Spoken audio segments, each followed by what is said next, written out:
Boa tarde, pessoal. Estamos aqui para mais uma videoaula, essa formatação que a gente está sendo obrigado a apresentar nesse tempo de pandemia. Mas hoje nós vamos tratar de estado de choque, né? Vamos falar de estado de choque. Antes de eu iniciar essa videoaula, eu gostaria de colocar uma sequência de pequenos vídeos aqui para vocês analisarem e pensarem, refletirem um pouco sobre o que de fato aconteceu nessas cenas do ponto de vista da fisiologia. Então, analisando o que levou essas pessoas a ter um desfecho que a gente vai observar aqui no vídeo. Ok? Então eu vou dar início ao vídeo.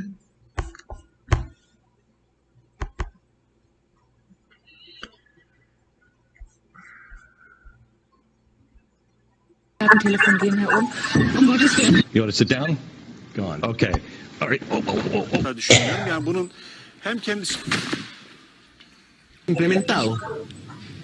Bueno, en cuanto a las demandas y a las demandas.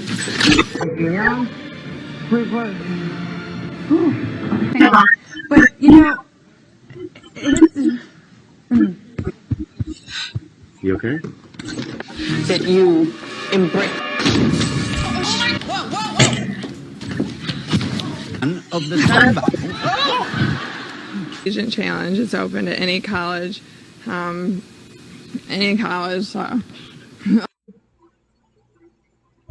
Respira fundo, levanta a cabeça, vai lá, vai.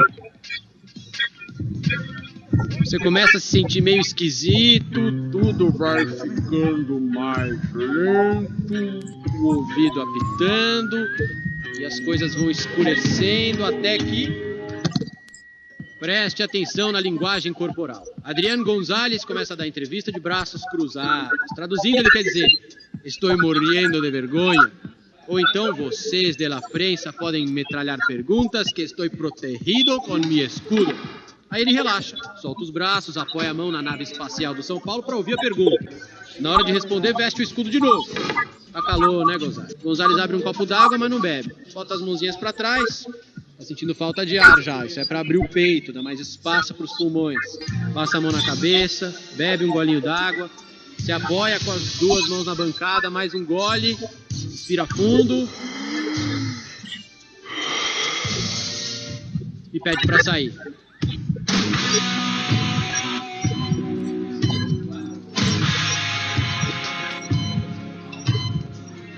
Adriano Gonzalez não tinha comido direito ontem de manhã. Estava muito quente, ele fez exercício, caiu a pressão e ele desmaiou.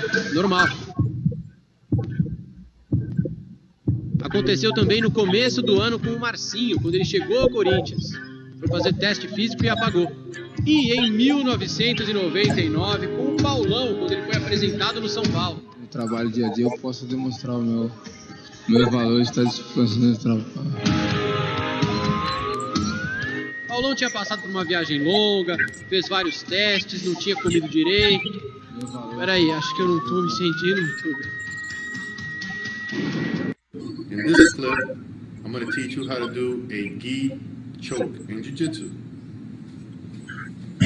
First of all, when your opponent is down on all fours, after a technique gone bad, you still usually will have this grip here, high up on the lapel.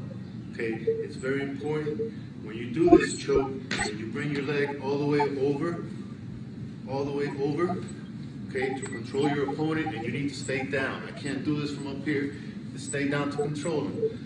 I'm gonna grab his pant leg, anywhere I can grab it, and I'm going to roll to my left. At the same time, I am going to bring my right leg over his shoulder.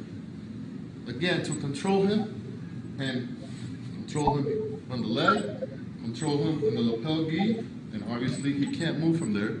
He's not going to have any choice but to tap out. I can also bring my knees in to make it a little tighter for him.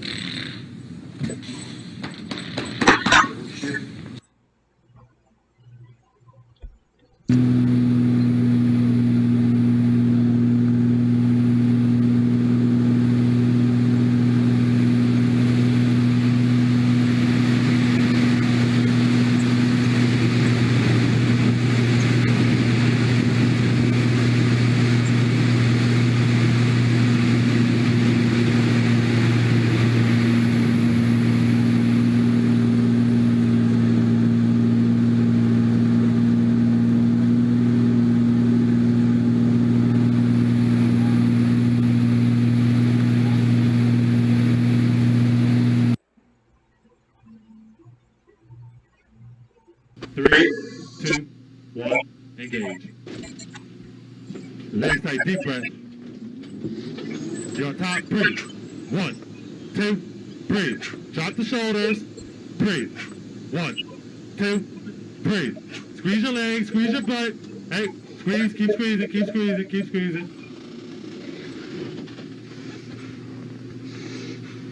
So you there? How you doing? How you doing? Under the glottis, hold your air. And we are decelerating. Continue the straining. Okay, relax your breathing. Keep your muscles tight. Okay, try to trap the air under the glottis by just using the word hook without a K. There you go. 1 second. And again. Hook. Out and in. Don't forget to exhale.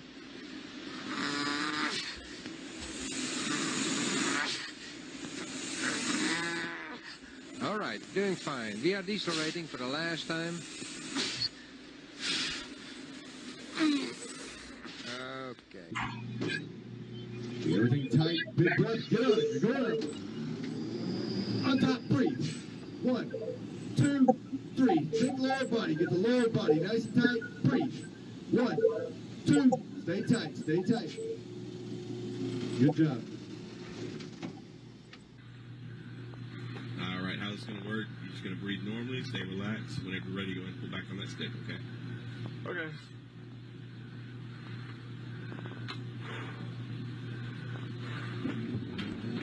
Alright, keep your head back. Stay at the light bar, breathe normally.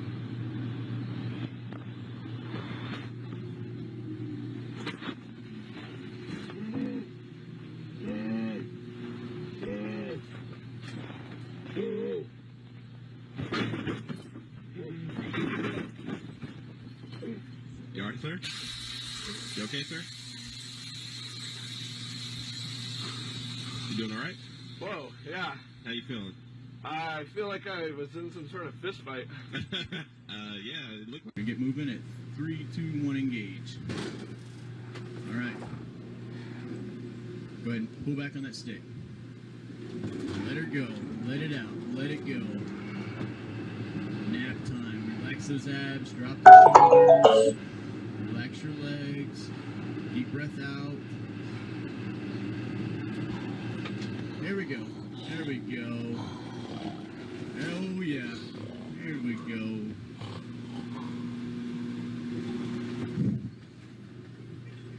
Find that. Whoa. All right, sir. Are you with us? Yeah. Are you ready to pull back on that stick yet?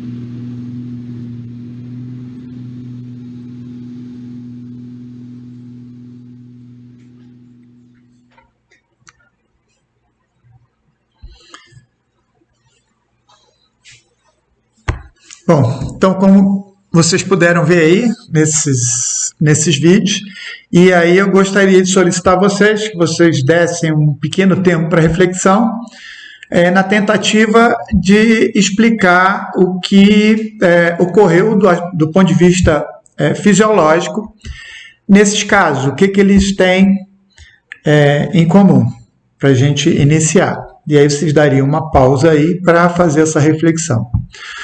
Aqui eu não vou dar pausa, eu vou continuar com a nossa videoaula, tá? E vamos começar com a questão do conceito. E o conceito é importante, porque o conceito em si já explica muito do aspecto fisiológico ou da fisiopatologia do que a gente está observando. Então, nesse aspecto, nós vamos verificar o conceito.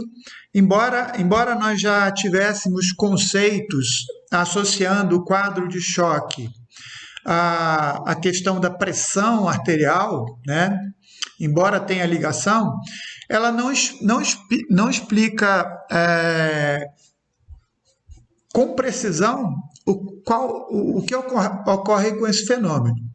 Então, um dos conceitos que mais a gente usa para explicar o quadro de choque é esse conceito que está presente aqui, que é um distúrbio da perfusão tecidual, levando ao desequilíbrio entre oferta e demanda de oxigênio nos tecidos.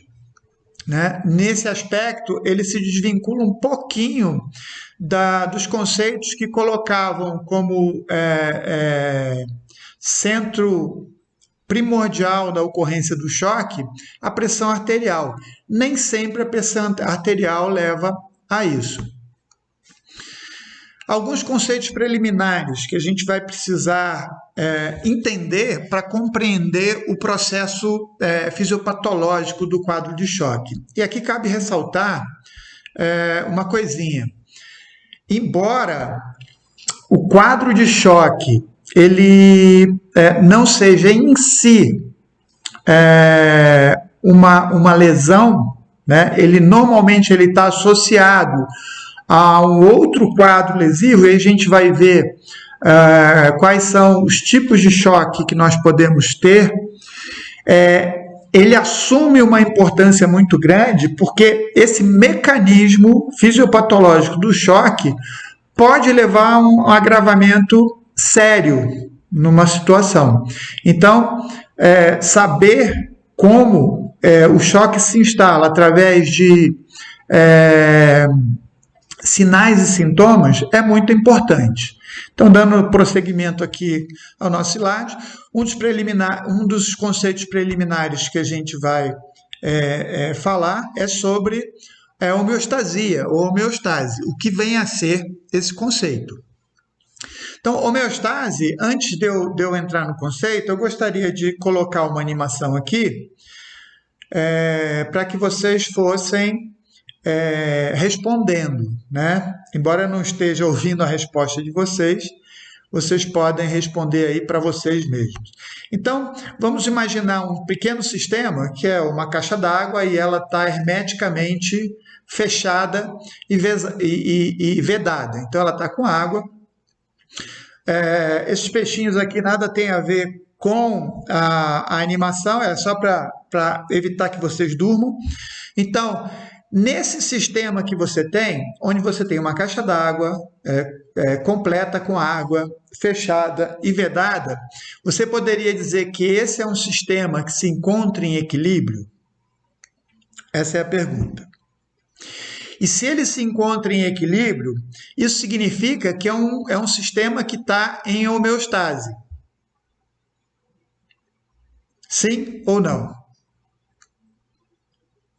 Para a primeira pergunta, sim, esse é um sistema que está em equilíbrio. Para a segunda pergunta, não é um sistema de homeostase, né? E por que isso?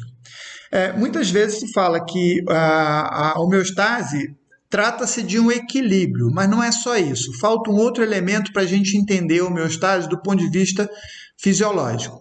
Então, para entender isso, vamos fazer o seguinte. Se eu acrescentar uma torneira a esse sistema e eu abrir essa torneira, eu vou abrir essa torneira.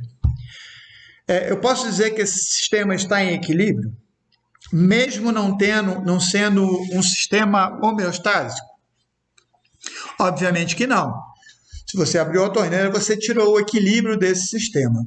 Por outro lado, se você fizer a seguinte experiência, você tira a tampa, desveda, coloca uma torneira de entrada. Então, nós temos uma torneira de saída e uma torneira de entrada.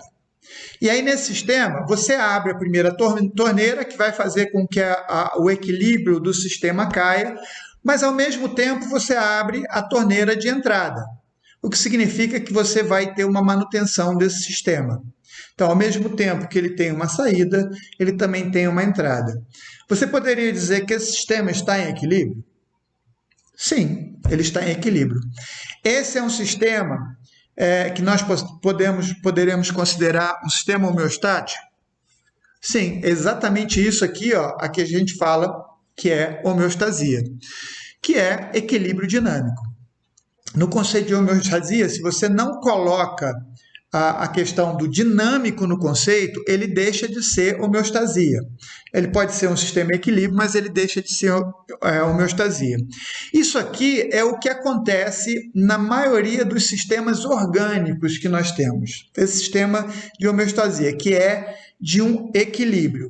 Obviamente, a gente vai observar se qualquer um desses fatores ou dessas torneiras, tanto faz a de saída quanto a de entrada, se ela não estiver sincronizada, isso aí vai provocar um desequilíbrio.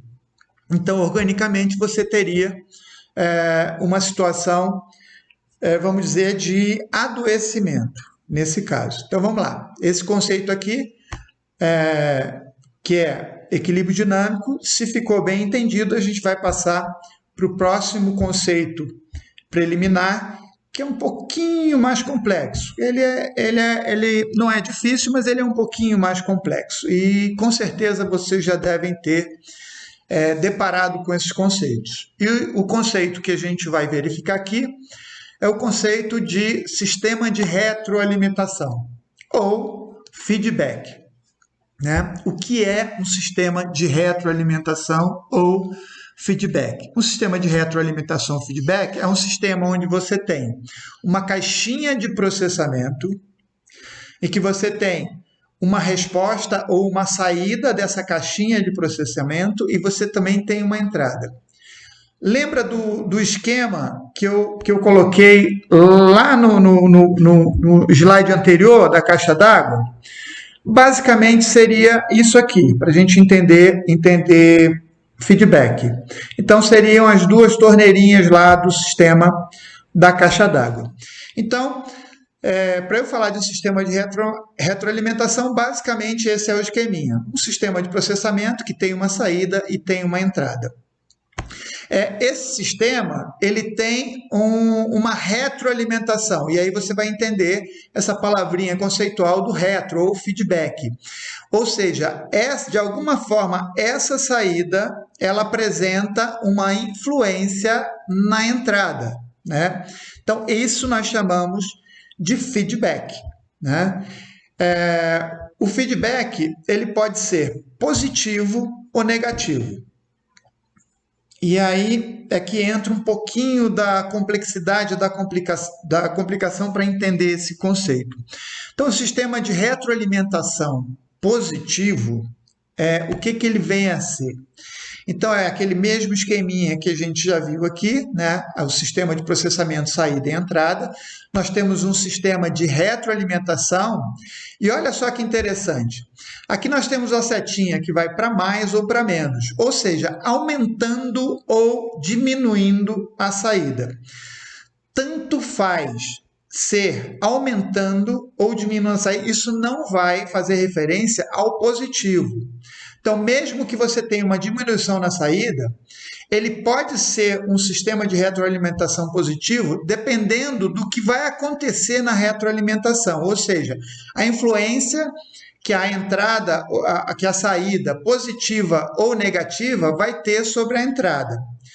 E aí sim, essa influência é que vai determinar se ele é positivo ou negativo. Então, por exemplo, se essa saída do sistema aumentar e esse aumento determinar um aumento na entrada, isso significa que você tem um feedback positivo aí, né? Então, quanto mais sai, mais entra.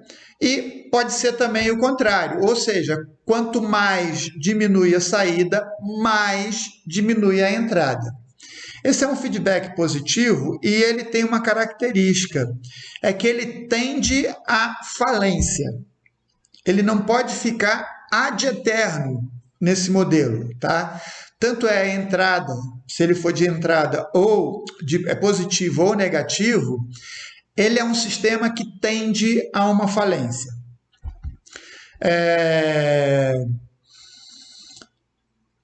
E o negativo? Bom, o feedback negativo, e esse é o que nós vamos encontrar organicamente, então fisiologicamente, a grande maioria dos sistemas que a gente tem de regulação é o sistema de feedback negativo. O feedback positivo, quando você encontra, normalmente ele está associado a um processo de doença, né? Então, o feedback negativo. O que acontece no feedback negativo? O feedback negativo, na verdade, ele é um feedback onde a sua retroalimentação trabalha de alguma forma modulando a entrada. O que significa modular a entrada? Significa que você vai manter um determinado limite para esse sistema. O que significa dizer que esse sistema, se tiver equilibrado, ele não vai entrar em falência, ele pode funcionar a princípio, né, teoricamente, indefinidamente, porque ele é um sistema que vai modular. Então, como é que ele faz essa modulação? Vamos voltar aqui só para a nossa transparência e ver. O feedback negativo ele vai acontecer da seguinte forma. Ele tem um sistema, uma saída que vai aumentando. Esse aumento na saída do sistema vai levar à entrada uma diminuição na entrada. Olha só, se eu diminuo a entrada, qual é a tendência da saída? A tendência da saída também é diminuir. E quando ela diminui, o feedback que ele manda para a entrada é aumente a resposta. Percebam que esse sistema ele vai modular, ele vai manter, de alguma forma, esse sistema em determinados parâmetros. Esse gráfico aqui embaixo vai mostrar um pouquinho do que é essa modulação que eu estou colocando aqui para vocês. Então, é como se fosse isso, ó. Quando você tem uma diminuição muito grande na entrada, o feedback vai lá e vai falar assim, aumenta a entrada. Aí essa entrada começa a aumentar. A entrada aumenta, aumenta, aumenta. Quando ela vai aumentando muito, qual é o feedback que esse sistema vai dar para a entrada? Ele falou, olha, aumentou muito, agora diminui. Então, o feedback vai ser para diminuir. E aí ele começa a diminuir, diminuir, diminuir. Se ele diminuir muito, o sistema de retroalimentação vai fazer, olha, aumenta de novo. Percebe que ele vai manter esse sistema nessa modulação aqui, ó. Ele vai ficar nessa faixa modular. E nós vamos encontrar organicamente sistemas com várias faixas de modulação, né? Isso vai depender do quê? Da precisão que esse sistema tem que ter para gerenciar a vida. Basicamente é isso. Se eu tenho um sistema que não tolera um limite muito grande, eu vou ter um sistema com uma precisão maior. Ou seja, essa modulação vai estar aqui no que nós vemos nas ondas azuis. Se é um sistema que não tem problema com essa amplitude da sua modulação, ele é um feedback mais grosseiro.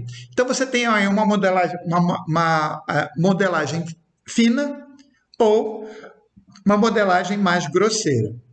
E aí vamos dar alguns exemplos aqui, só para a gente fixar esse conceito, que é o seguinte. Um bom exemplo seria, deixa eu pensar aqui. Sim, você nivelar o índice de glicose que você tem no seu sangue, né? Então, isso aí passa por um feedback negativo, que funciona da seguinte forma. Quando a glicose no seu sangue aumenta, normalmente isso acontece no período pós-prandial, depois que você se alimenta, quando essa taxa de glicose ela aumenta no sangue, qual é o feedback que o organismo vai dar em relação a essa quantidade de glicose no sangue? Diminua essa quantidade. E quem vai fazer esse papel é a insulina. Então, o organismo vai jogar a insulina vai capturar essa glicose e vai transportar essa glicose para dentro da célula. Então, vai diminuir a taxa de glicose no sangue. Se essa taxa cai muito, né? Se ela fica muito baixa, significa que você não vai ter glicose suficiente para transportar para outras células. O que vai acontecer? Você quer um processo contrário. E aí o feedback é o quê? Olha, essa taxa está muito baixa, o feedback é que você eleve essa taxa de glicose. Quem vai fazer esse papel aí vai ser o glucagon, né? Que aí o glucagon entra, vai retirar a glicose que está dentro da célula e vai disponibilizar no sangue. Então, esse é um exemplo que a gente tem de um feedback negativo.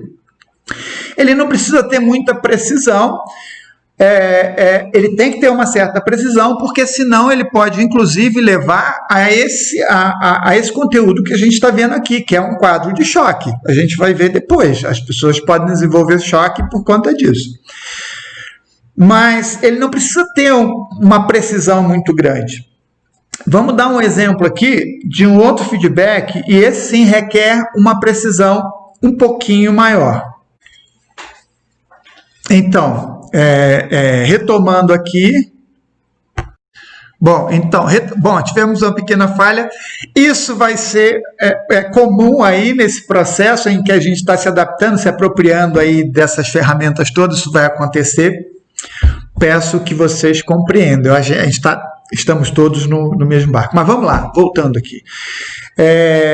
Como eu estava falando, um outro modelo em que você tem que tem uma precisão maior nesse feedback, a gente pode dar o exemplo da questão do equilíbrio. Então, se você for imaginar o seu equilíbrio na posição ortostática em pé, você pode ter a seguinte situação, e aí a gente vai fazer uma análise bem simplificada disso para a gente entender.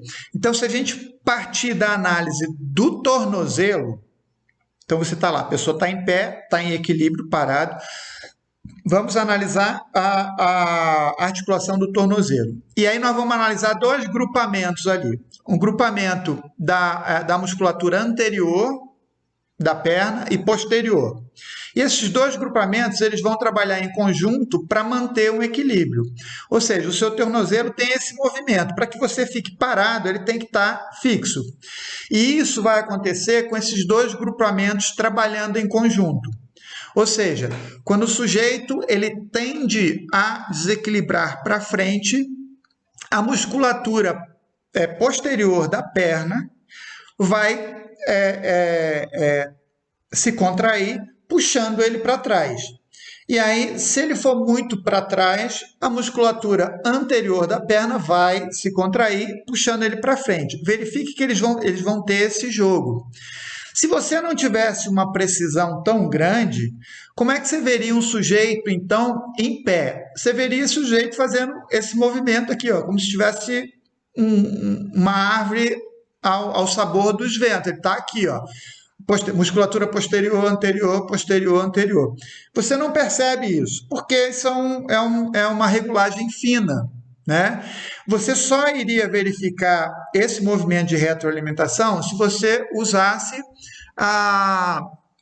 um eletromiógrafo, porque aí você conseguiria identificar quando um músculo age e outro não, mas isso não é uma precisão tão grande que, assim, a olho nu, sem equipamento, você não perceberia isso. Então, esse é o exemplo, por exemplo, de uma modelagem fina, que você precisa ter um feedback de modelagem fina. Bom, espero que o conceito tenha sido compreendido por vocês, senão a gente, numa aula online, né, que é síncrona, agora tem esses nomes, assíncrona e síncrona. Numa aula síncrona a gente tira qualquer dúvida, ou por meio mesmo das redes. Vocês podem mandar um e-mail, a gente vai ter que estabelecer aí várias redes para isso. Bom, espero que vocês tenham compreendido esse conceito para a gente continuar essa nossa jornada aí para a questão do choque, né? Então, progressão do choque. Vamos entender um pouquinho a progressão do choque. Bom, então, a progressão do choque, a gente vai ter alguns gráficos para analisar, para entender essa progressão. Então, e o primeiro gráfico que a gente vai colocar E aí, para entender o gráfico, primeira coisa, você tem que entender quais são as ordenações do gráfico. Então, nós temos um gráfico aqui, onde uma variável é o débito cardíaco em termos percentuais. Então, isso já mostra para a gente que essa é uma observação qualitativa e não quantitativa. Né? Então, nós veríamos aqui, para a gente entender isso, aqui significa o percentual qualitativo do que nós chamamos de débito cardíaco. Ou seja, aqui você tem um débito cardíaco 100% dentro da normalidade, 75%, 50%, 25% e assim por diante. Então, essa é uma análise qualitativa. E na outra ordenada nós temos simplesmente a função do tempo. Então aqui nós temos o tempo. Então, entendendo isso aqui, vamos observar um fenômeno ocorrido com uma cobaia. Normalmente trabalha-se com cães nessas análises. Cães ou porcos, porque eles vão apresentar aí um sistema circulatório muito próximo do humano, né?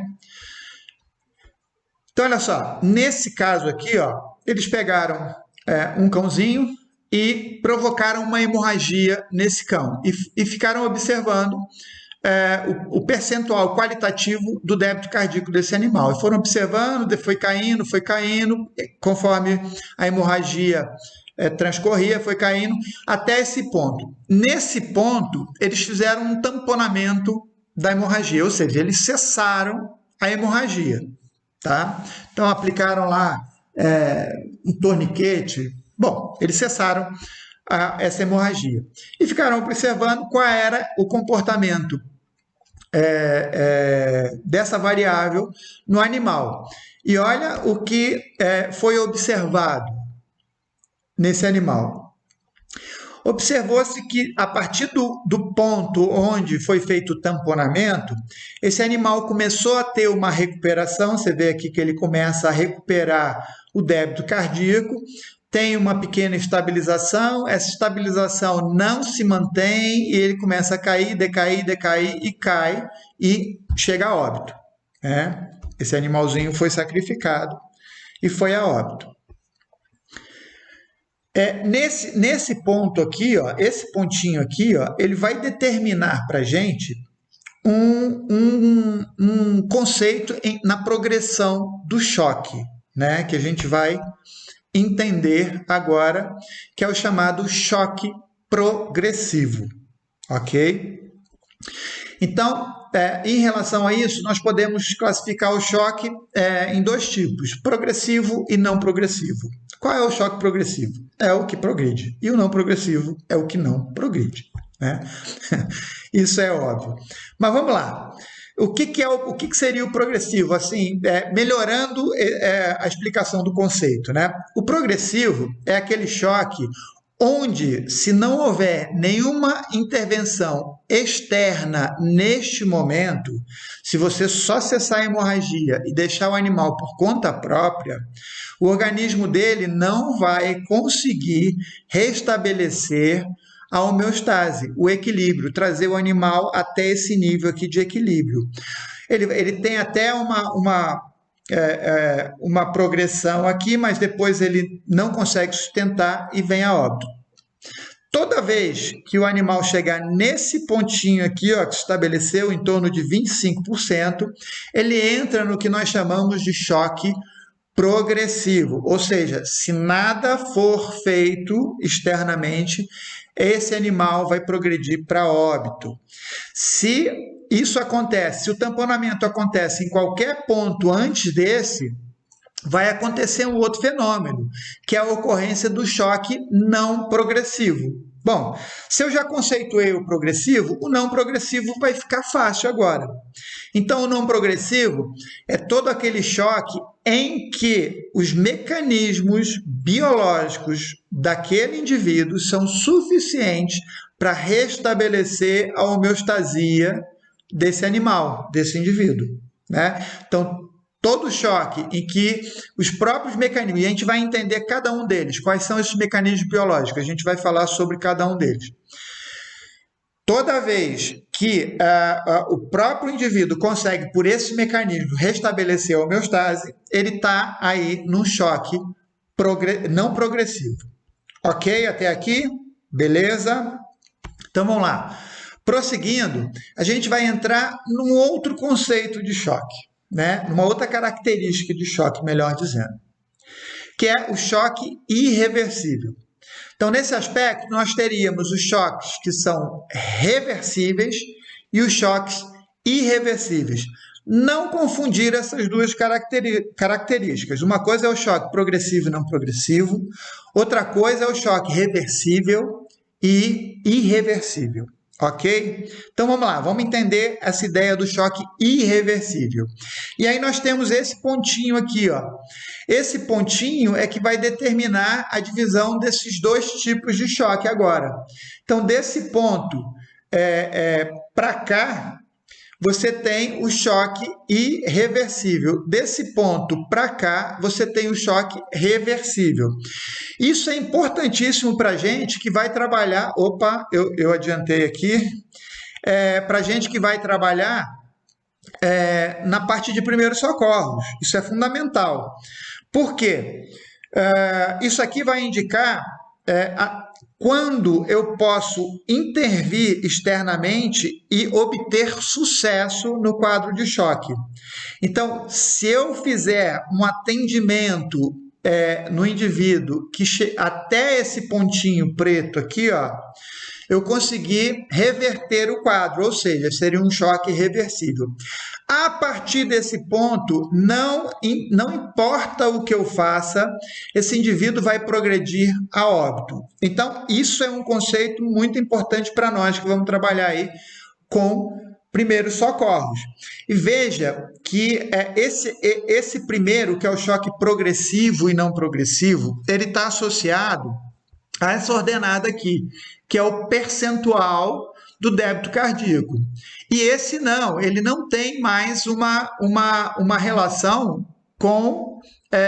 ele tem uma pequena relação, mas a relação maior dele é com a outra ordenada, que é o tempo, em relação ao tempo.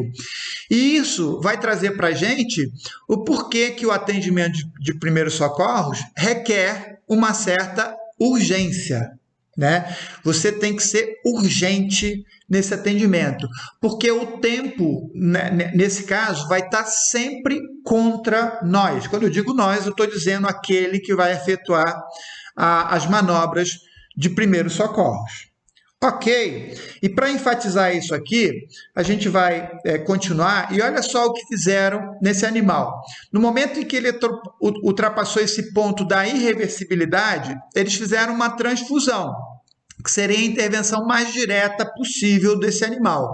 Fizeram uma transfusão, elevaram a taxa de débito cardíaco dele aos padrões de normalidade, veja aqui, ó, e aí observaram o animal. Esse animal ele teve uma certa estabilidade, mas ele não conseguiu manter, decaiu até o óbito. Vocês vão me perguntar, o que aconteceu nesse processo aqui? Eu não sei se eu falo agora, se eu falo depois... deixa eu ver. A minha intuição me fala agora. Vou falar agora. Então, olha, o que vai acontecer? O que acontece aqui é que desse ponto em diante, a falta de oxigenação, lembra que o conceito de choque está ligado à perfusão tecidual, ou seja, o oxigênio chegando à célula. Olha só, nesse ponto aqui, ó, essa hipóxia, essa falta de oxigenação na célula vai levar as células a uma depressão tão grande que ela perde a sua funcionalidade. E olha, a célula mais sensível do corpo humano, eu acho que vocês já devem saber, né? Chama-se neurônio. Então, o neurônio seria a célula mais sensível a isso. Tanto é que a gente vai ver que todo esse conjunto fisiológico de autoatendimento, vamos chamar assim, que são as respostas fisiológicas que você tem para um quadro de desequilíbrio, um quadro de choque, eles vão priorizar, vocês vão ver que a tendência é sempre priorizar o sistema nervoso central. Então, aqui, ó, na cachola, ele vai priorizar isso aí, porque ali não pode faltar oxigênio.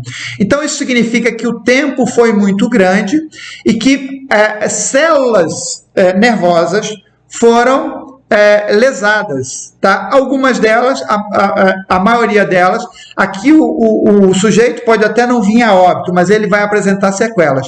Algumas delas foram lesionadas ao ponto de não permitir que esse animal conseguisse manter a sua homeostasia, tá? Manter o seu equilíbrio. Ok? Então, o estudo aqui está determinando como o atendimento de emergência, primeiros socorros, ele tem a sua relevância e a sua importância. Ok? Então, vamos lá, continuando, dando prosseguimento aqui a nossa... desculpa, gente. Dando prosseguimento aqui a nossa teleaula, vamos para entender a progressividade do choque, né? Que é exatamente isso que nós estamos vendo aqui nesse slide. Então, a progressão do choque, ela acontece da seguinte forma. Ela acontece em pré-choque. Então, o pré-choque é essa primeira fase que nós temos do choque. O que é o pré-choque? E o que vai caracterizar ele para você classificá-lo como pré-choque? Eles são aqueles primeiros sintomas. E eu vou falar em sintomas, depois a gente vai ter que falar sinais e sintomas. Eu sei que muitos já devem saber a diferença, mas é sempre bom reprisar isso. Mas olha só, os sintomas vão estar presentes. Quando eu falo em sintomas, significa que essa vítima ainda apresenta um grau de consciência. Então, no pré-choque, a vítima ainda está consciente. Se esse quadro evoluir, por exemplo, se esse quadro for um quadro de choque progressivo, ele vai para a próxima fase. A próxima fase a gente chama simplesmente de choque, que é esse sujeito ele vai desmaiar, ele vai perder a consciência e ele entra no quadro de choque. O fato dele entrar em choque não significa que ele entrou, olha só, isso é importante, que ele entrou num quadro progressivo, ok? Isso aqui ainda pode ser um quadro não progressivo. Aí você vai dizer, mas professor, como é que eu vou saber se um quadro de choque ele está na área do progressivo ou do não progressivo? Olha, infelizmente a gente não vai ter como saber. E é por isso que a gente sempre atua contra o tempo, né?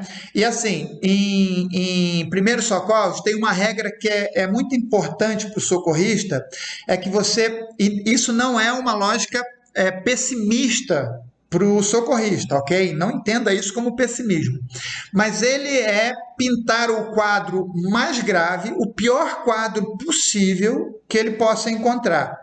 Isso é muito salutar para ele, porque inclusive é um preparo psicológico para esse indivíduo que vai estar atuando como socorrista, ok? Então, no quadro de choque, essa pessoa desmaiou, ela já não tem mais consciência.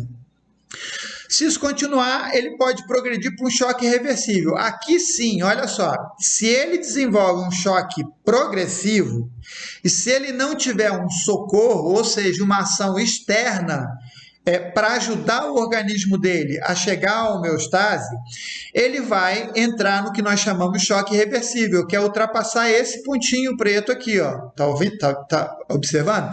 A partir daí, o que acontece? Ou esse indivíduo vai conseguir restabelecer a sua vida com sequela, ou ele vai a óbito, né? Então, a partir desse ponto, ele vai tendo sequela, e as sequelas são mais severas à medida que o tempo corre, ou o óbito. Ele não vai conseguir, como no caso aqui do animal, ó, que ele não conseguiu mesmo receber uma transfusão. Ele vai para óbito. Mais uma vez, isso destaca que o tempo é um elemento fundamental na ação de primeiros socorros. Aí você vai me perguntar, mas Glauco, como é que eu vou saber que é reversível ou irreversível? Infelizmente, você não vai ter como saber isso. A sua ação sempre vai ser pintando o pior quadro, ou seja, você vai considerar que esse indivíduo está em choque progressivo e que ele está muito próximo de entrar no irreversível, ok? Então, essa é a conduta que a gente vai adotar para os princípios de primeiros socorros. E o último quadro de um choque grave é a morte do indivíduo, né? Ele vai a óbito. Ok? Então, como é que estamos até aqui? Até aqui está tranquilo o entendimento? Tá? Eu creio que sim, né? Qualquer coisa, a gente numa aula online, a gente tira as dúvidas, ou se você quiser. Eu prefiro numa aula online, porque eu caí numa balela. Me disseram que essa coisa de ensino à distância desonera mais o professor. Eu estou vendo que é uma mentira, né? Que a gente fica completamente doido com isso aqui, principalmente tendo contato aí pela primeira vez com essa infinidade de ferramentas que se tem para trabalhar de forma remota. Mas é muita coisa. Então, eu preferia que essas dúvidas fossem sanadas quando a gente estiver no encontro online. Todo mundo ali, aí a gente pergunta, ok? Mas vamos lá. Prosseguindo aqui na nossa análise, o próximo quadro aqui é interessante porque ele vai definir as fases do choque, e aí vamos entender primeiro aqui as ordenadas do gráfico, para a gente entender. Olha só, o gráfico também é de análise qualitativa, está aqui em percentual, ele só vai mudar aqui, ó. Agora ele não está trabalhando com débito cardíaco, ele está trabalhando com pressão arterial, que muito antigamente determinava-se o choque em função da pressão arterial, né? Então aqui a gente está usando, numa das ordenadas, a pressão arterial, no outro, o tempo, em função do tempo. Aqui nós temos uma linha de tamponamento, que é o seguinte: nesse tempo aqui, ó, nesse tempo X aqui, a gente vai tamponar uma hemorragia. Então a gente vai pegar alguns animais, algumas cobaias, e vamos provocar uma hemorragia, e nesse momento X aqui, a gente vai tamponar essa hemorragia. Então olha só o que a gente pode observar. No animalzinho 1, o que se observou foi isso. Provocou-se a hemorragia, e nesse tempo você tamponou a hemorragia. O que se observou? Que esse animal foi reagindo, subiu. Aqui estão todos os mecanismos fisiológicos que são acionados para restabelecer a homeostasia, e aí depois ele vai continuar, blá, blá, blá, e se recupera, ele tende a se recuperar aqui. O segundo animalzinho foi uma hemorragia mais severa, então ele veio aqui, tal, tamponou nesse tempo aqui, e aí verificou se esse animal conseguiu cair um pouquinho em relação ao primeiro, mas conseguiu restabelecer a homeostase. O terceiro animal foi mais severo, tal, mas ele também conseguiu. A gente só não observa aqui porque a nossa tela acaba aqui. Mas se você observasse um tempo maior, você iria verificar que lá na frente esse animal, ele se recuperou. Olha, isso aqui já dá uma dica interessante para a gente, que é com relação à severidade do choque. Então, se o choque for muito severo, o tempo de recuperação do indivíduo é maior. E, mais uma vez, isso respalda uma política de uma sociedade com formação em primeiros socorros, que é uma coisa muito precária no Brasil, né? Nós não temos isso de forma sistemática, eu diria até de forma séria. Isso não é levado muito a sério no Brasil. Em parte é culpa dos órgãos de Estado, mas em boa parte é culpa de nós enquanto indivíduos e sociedade, né? A nossa cultura leva a isso. Isso a gente vai discutir mais na frente. Mas isso aqui fica claro. Quanto maior a severidade, maior o tempo de recuperação. Isso também vai ficar claro nos próximos animais que a gente vai observar. Olha só. A partir daí, todos os animais em que se fez o tamponamento, com a hemorragia mais severa, verificou-se que ele foi a óbito. Olha só, não teve aqui interferência nenhuma externa. Então, todos os outros 3 animais que sofreram o processo hemorrágico, eles vieram à morte. Mais uma vez se confirma, quanto mais severo, mais rápido advém o processo de óbito. Essa morte ocorre mais rapidamente. Então, isso aqui é uma informação importante e relevante para a gente nesse conteúdo que a gente está construindo aqui, que é de prevenção de acidentes e primeiros socorros, ok? Vamos lá, prosseguindo ainda. Então, esse é o limiar. Olha só, na verdade, com esse experimento se estabeleceu o limiar, tá vendo? O limiarzinho aqui, que é o limiar de choque progressivo, ou de progressividade do choque. Então, até esse ponto aqui, ó, em relação à pressão arterial, os animais conseguem se recuperar sem nenhuma intervenção externa. Mas a partir daqui, não. Ó. Se não houver intervenção externa, eles vêm a óbito, ok? Então, aqui se determinou o limiar de choque progressivo, ok? Avançando. Efeitos hemorrágicos. Na questão dos efeitos hemorrágicos, a gente vai fazer uma comparação, inclusive para justificar o conceito que se tem hoje, né?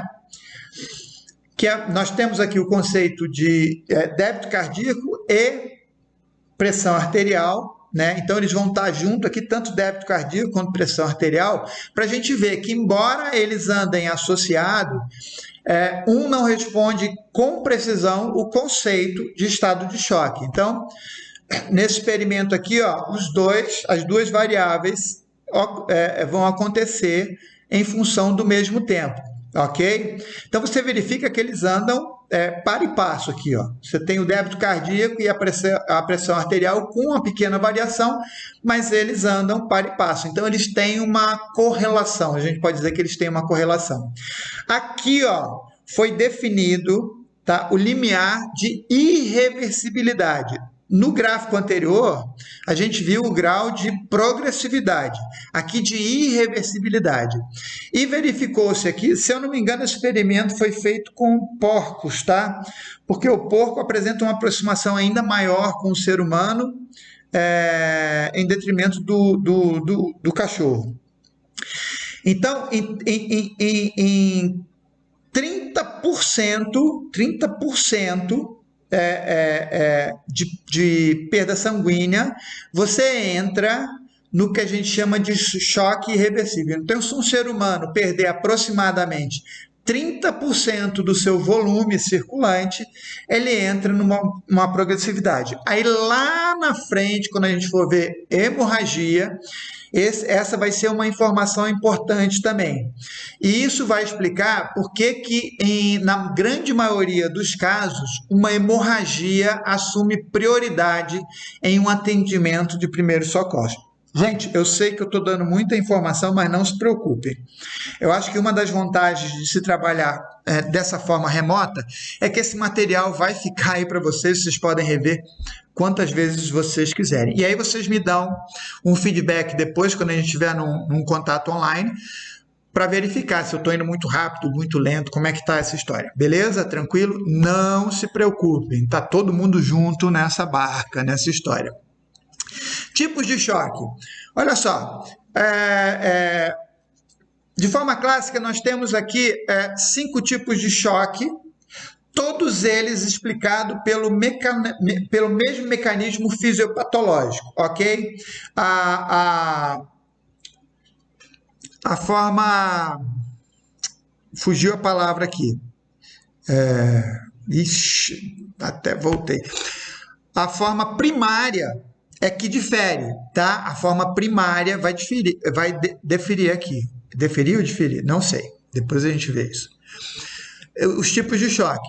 Então, olha aqui, ó. Nós temos o choque hipovolêmico. Esse choque aqui é o mais comum de todos, tá?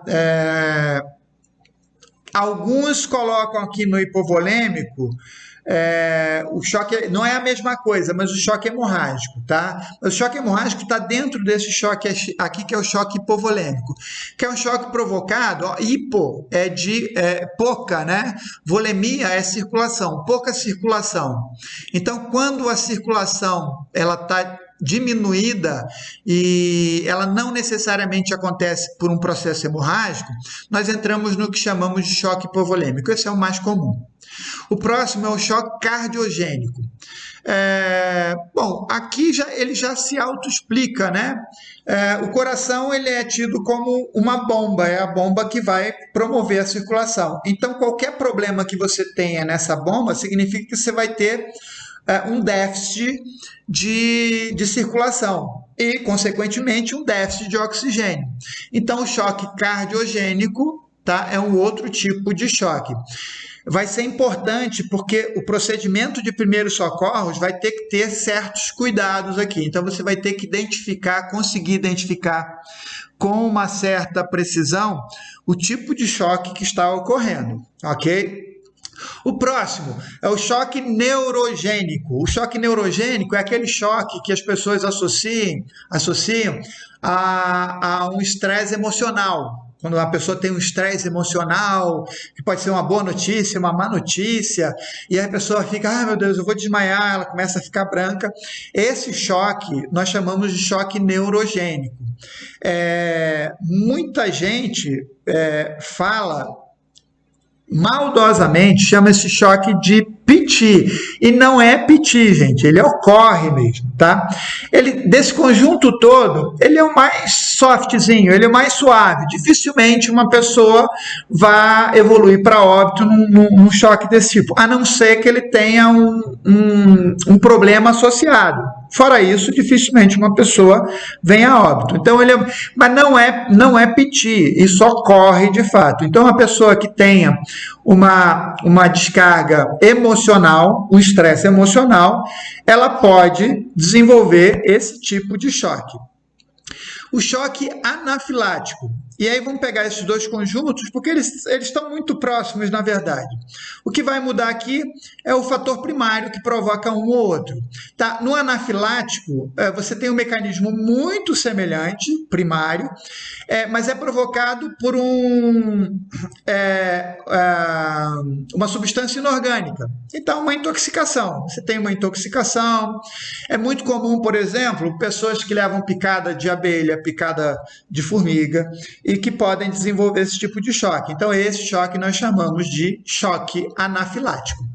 E o outro é o choque séptico. A diferença básica entre esses dois é que esse aqui, é um agente patológico, tá? Então, aqui você tem um agente patológico, que pode ser um vírus, uma bactéria, que você, por uma infecção, pode também desenvolver um choque. Esse choque nós chamamos de choque séptico. Ok? Então, esses são os choques básicos. Depois a gente vai falar um pouquinho mais, com um pouquinho mais de detalhes sobre esse tipo de choque.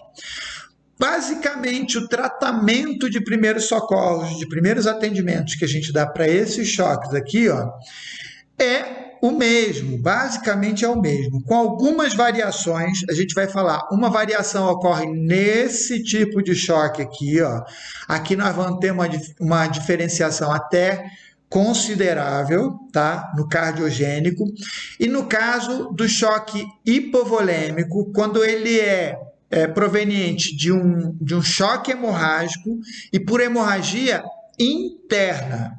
Por hemorragia externa, não, por hemorragia interna. Fora isso, o procedimento vai ser muito semelhante para esse grupo aqui de choques. Ok? Até aqui?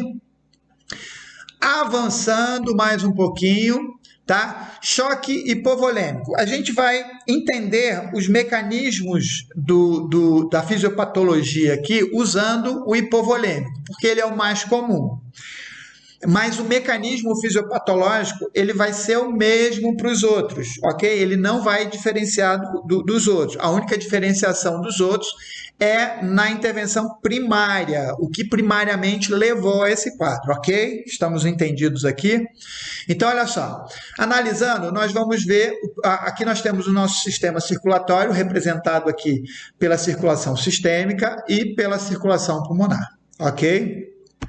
Então, aqui nós vamos entender, e aqui, eu gostaria, numa aula presencial, eu sempre faço isso, porque é um bom exercício na fixação do conhecimento, né? Levar vocês a refletirem e pensarem antes do problema, né? Eu vou tentar fazer aqui, não, na verdade vocês é que vão tentar fazer. Eu vou fazer a pergunta e vocês vão aí, como vocês têm disponível o vídeo, vocês vão pausando ele se vocês quiserem. E a situação é a seguinte, eu vou colocar vocês numa situação em que, tendo vocês o controle completo de todas as funções fisiológicas do seu corpo, o que não é verdade, esse controle não é consciente. A grande maioria desses controles são feitos de forma inconsciente, ou seja, você não sabe que eles estão sendo feitos. Mas a ideia aqui é que se você tivesse esse controle absoluto sobre todos os mecanismos, o que você faria diante de uma situação de quadro de choque? Ou seja, você não está tendo sangue ou oxigênio suficiente levado para as suas células, mais especificamente para as suas células nervosas, ok? O que você faria para tentar equilibrar esse quadro? Então, esse é o desafio que eu lanço para vocês. Vocês poderiam pausar e tentar responder a esse questionamento, ok? Então, vamos lá. Aqui eu vou dar prosseguimento. Olha só, uma coisa que acontece em relação a isso é, primeiro, a frequência respiratória. Olha, se o seu organismo tem uma informação de que está havendo falta de oxigênio para chegar às células, cara, a primeira resposta fisiológica que ele vai dar é: rapaz, respira mais rápido aí, vai lá, aumenta essa frequência respiratória. E aí você vai aumentar a sua frequência respiratória. O próximo passo é a frequência cardíaca, porque não vai adiantar nada você aumentar a sua frequência respiratória sem aumentar a sua frequência cardíaca. Então, seu coração também ele vai começar a entrar numa taquicardia, que ele vai bater mais acelerado. Tá? Isso vai fazer com que você tenha um aumento no débito cardíaco. Veja bem que isso que a gente está vendo aqui, a gente consegue identificar lá naqueles slides, onde você verifica... Peraí, eu vou voltar o slide aqui, que eu acho que fica melhor, não é isso? Vamos lá. Então, eu vou voltar só o slide aqui. Opa, acho que fiz besteira. Não, voltando aqui. Vamos voltar o slide aqui. Ih, voltei muito. Voltei demais. Então, aqui, ó, voltando o slide, só para a gente chegar...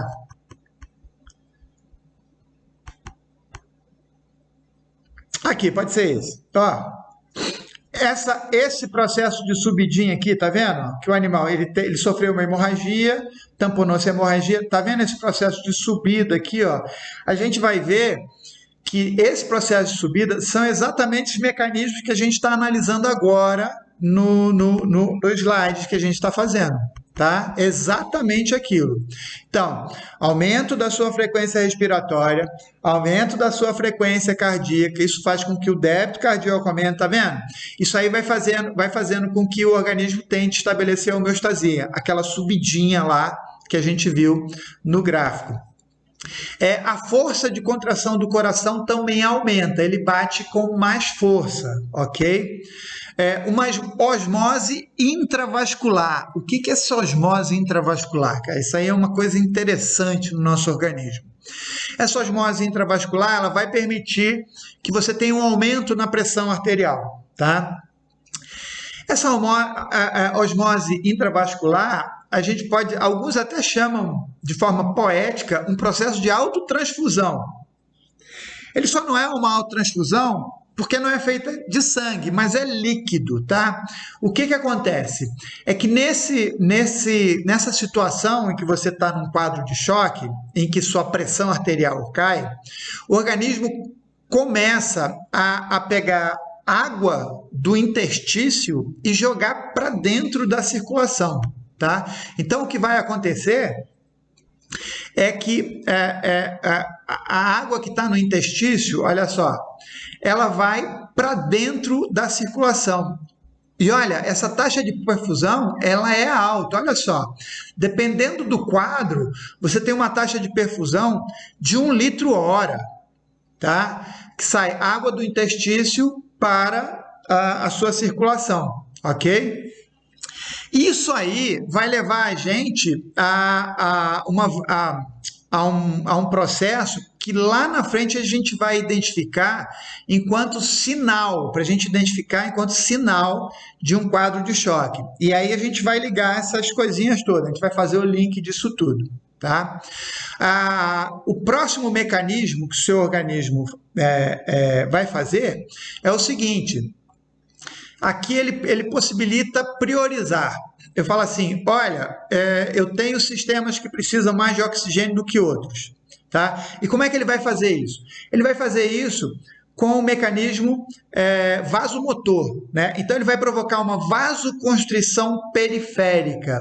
Então os vasos que estão na periferia, e dependendo da gravidade do quadro, vasos até de alguns órgãos que toleram mais um processo hipóxico, eles vão se vasoconstringir. O que acontece com isso? É que você muda o afluxo sanguíneo. Então, o sangue vai passar a circular mais numa parte mais central e não numa parte periférica.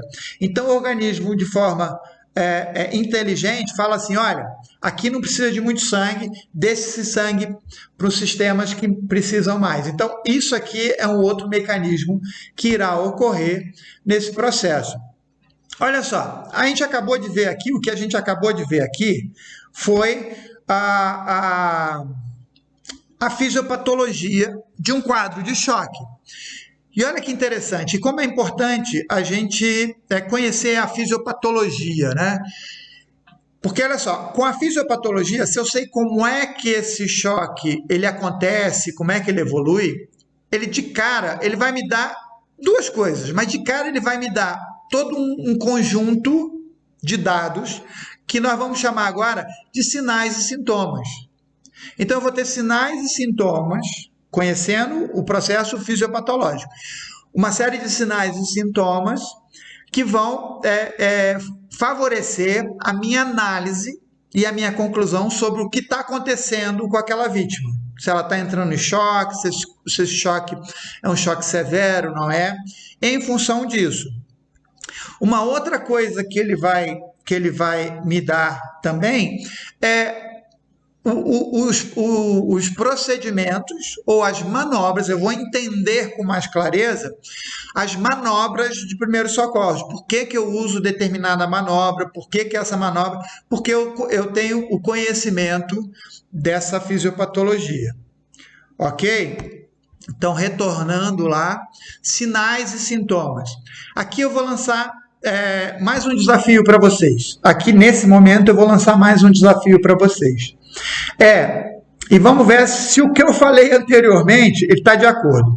Antes de vocês prosseguirem na aula, vocês vão dar uma pausa aí e vocês vão fazer o seguinte exercício. Conhecendo a fisiopatologia do quadro de choque, eu gostaria que vocês identificassem a maioria, o maior número de sinais e sintomas que você pode observar numa vítima, desenvolvendo o quadro de choque, ok? Então, indo lá, vendo como é que funciona a fisiopatologia, que sinais e sintomas eu poderia identificar numa vítima. É um exercício interessante que fixa bem o conteúdo, ok? Então, faça esse exercício, está lá, mas aqui eu não vou fazer essa pausa, vocês vão fazer a pausa aí na casa de vocês. Já que a gente chegou em sinais e sintomas, cabe ressaltar aqui, nunca é demais a gente reforçar qual a diferença de sinais e sintomas, né? São sinônimos, é a mesma coisa? E não são. E para nós que estamos tendo acesso a um conjunto de conhecimentos para primeiros socorros, e isso vai nos fazer socorristas, né? Essa diferença é fundamental. Saber entre sinais e sintomas. O que seriam sinais? Sinais são todas aquelas informações que eu posso obter de uma vítima, independente do seu estado de consciência. Então, essa vítima pode estar desmaiada. Os sinais e sintomas, eles vão ser acessíveis. Eu vou ter acesso a só os sinais. Né? E sintomas. Sintomas, ele está associado à subjetividade do sujeito, do indivíduo. Bom, e aí fica claro, se o indivíduo estiver desmaiado, eu perdi esse conjunto de informações, que são os sintomas. Porque ele depende de um relato da subjetividade, o que o sujeito está sentindo. Então, essa é a diferença básica. Para primeiros socorros, esses dois grupos de informações, aliás, quanto maior o número de informação, mais seguro vai ser a sua intervenção para aquela vítima. Então, quanto mais informações você tiver, melhor. Então, os sintomas estão relacionados à subjetividade, ou seja, o sujeito tem que falar. Eu vou dar alguns exemplos aqui.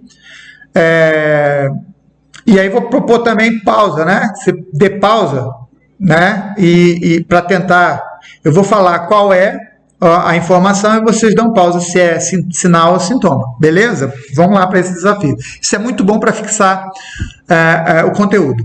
Então vamos lá. Febre, sudorese, tontura, dor, palidez, náusea. Pronto, tá bom. E aí vocês vão tentar classificar aí se é sinal ou se é um sintoma. Beleza? Esse é o desafio. Mas vamos lá, continuando aqui, vamos falar dos nossos sinais e sintomas. Então aqui, ó, nós teríamos pulso arterial. Como é que estaria o pulso arterial de uma vítima de choque? Ele estaria muito rápido, e ele faz associação disso com a fisiopatologia. Ele estaria muito rápido e muito fraco. Por que isso? Rápido por quê? Porque uma das respostas fisiológicas para a manutenção da homeostasia é exatamente acelerar a batida cardíaca. Então ele vai estar muito rápido e ele vai estar fraquinho, porque provavelmente ele vai estar associado a um volume menor. Então ele vai estar fusiforme, é aquela bem fraquinho que você vai ter ali, que tende a ficar mais forte, né? Com o tempo ele vai ficando um pouquinho mais forte, mas no início do processo de choque, ele é muito fraquinho. E a hiperventilação, que a gente viu também lá no processo de fisiopatologia. A pessoa vai estar ofegante, ventilando mais, ok? Então, esses são dois sinais e sintomas. Eu gostaria que vocês me dissessem, tá? Sinais, muito bem. Outro, próximo. Esse indivíduo também, ele teria a pele fria, ele apresentaria a pele fria, então se você tocar na pele dele, essa pele vai estar bem fria e muito pálida, ele vai ter uma palidez, tá? E esse sujeito vai relatar sensação de frio, tá? Então, essas duas aqui são sinais e esse aqui sintoma, tá? Esse aqui é um sintoma. Se a vítima estiver inconsciente, você perdeu essa informação. Você só vai ter a temperatura da pele e a coloração da pele, ok? O próximo, sudorese e confusão mental, tá? Esse indivíduo vai estar num processo de sudorese, tá? Que aqui entra uma coisa que é interessante a gente falar aqui. Vamos falar da sudorese? Por quê? Porque, a princípio, ela seria uma ação antagônica, né, para um quadro de choque. Por que antagônica? Olha, se o cara está em choque, significa que, de alguma forma, ele está alterando o volume circulante, né? E será que perder água numa situação dessa é vantajoso para o organismo? Então, essa é uma questão que pode parecer para a gente antagônica, né? Ela está se contradizendo. Mas será que é? Essa é uma pergunta interessante. No fundo, ela não é. Embora ela traga um pequeno prejuízo, porque o organismo vai estar perdendo água, e isso, nesse momento, ela traz um outro efeito que é muito importante. Eu diria que é o mais importante para a manutenção da homeostasia, ou para o restabelecimento da homeostasia, que é a sudorese. Essa coisa da sudorese, ela tem uma das principais funções da sudorese, eu diria que é a principal, é a função termorreguladora, né? De termorregulação. E como é que ela funciona? Quando o organismo precisa perder calor para o meio ambiente, ele desencadeia a sudorese, né, que facilita. Então, o suor fica na superfície da pele, ele evapora, esse fenômeno nós chamamos de transpiração. Ao evaporar, ele leva a energia térmica da superfície, fazendo com que a superfície resfrie, ela fique mais fria. Olha, se a superfície estiver mais fria, qual vai ser a minha resposta vasomotora? Que também tem uma função termorreguladora. Como é que os meus vasos periféricos respondem ao frio? Esse vaso contrai. E como é que ele responde ao calor? Ele vasodilata, ele fica dilatado. Olha, a vasoconstrição nessa situação, que é a situação de choque, ela é importante nesse processo de choque? Sim, super importante. Por isso que ocorre. E essa sudorese, eles chamam de suar a frio. Ah, fulano está suando frio. Já perceberam que quando a pessoa está lá naquele estresse emocional, ela começa a desencadear a sudorese? E a pessoa, está suando a frio. É porque é uma sudorese que não tem relação com termorregulação, diretamente. Ela quer resfriar a pele sim, mas para ter que resposta? A vasoconstrição. E essa vasoconstrição vai contribuir para a homeostasia. E uma confusão mental. Esse sujeito vai entrar num processo de confusão mental. Vocês estão conseguindo associar sinais e sintomas com aquele quadro de fisiopatologia, gente? Isso é só importante, porque isso vai sedimentar o conhecimento de uma forma impressionante. Vocês vão ficar impressionados como vocês vão guardar todo esse conhecimento. Então é importante isso. Aqui na confusão mental também cabe aqui a gente dar uma pausa e falar um pouquinho mais sobre, assim, um é sinal, sudorese é sinal, confusão mental é sintoma. Cabe a gente fazer uma pausa aqui para aprofundar um pouquinho mais nessa questão da confusão mental, né? Porque ela pode perturbar o nosso atendimento de socorrista. Uma pessoa que está confusa mentalmente, e aí a gente tem que ter habilidade para conseguir lidar com essa situação. Então, as pessoas podem ficar numa confusão mental. E por que essa confusão mental ela ocorre? Mais uma vez, o que vai explicar isso é aquele quadro fisiopatológico. Olha só, uma pessoa em estado de choque significa que ela está com déficit de oxigênio, não está chegando oxigênio suficiente. Déficit de oxigênio, principalmente no sistema nervoso central, vai levar você a ficar confuso. Vocês perceberam que no primeiro vídeo, nos vídeos que eu coloquei para vocês, as pessoas ficavam e perdiam a noção? É mais ou menos isso. Ali era um quadro de pré-choque. Então, ela leva a uma confusão mental. Essa confusão mental que nós temos aqui, ela tem... Bom, é só isso. Depois a gente vai associar isso a um outro conteúdo que é importante. Mas o importante aqui, nesse aspecto, é essa confusão mental que a pessoa vai ter enquanto sintomas, vai fazer com que a gente tenha uma certa habilidade em lidar com a situação. Ok? A gente vai ter... Bom, sabendo disso de antemão, já fica fácil a gente trabalhar com essa perspectiva. O próximo aqui é anúria. Anúria é simplesmente a ausência de micção. Essa pessoa, ela não vai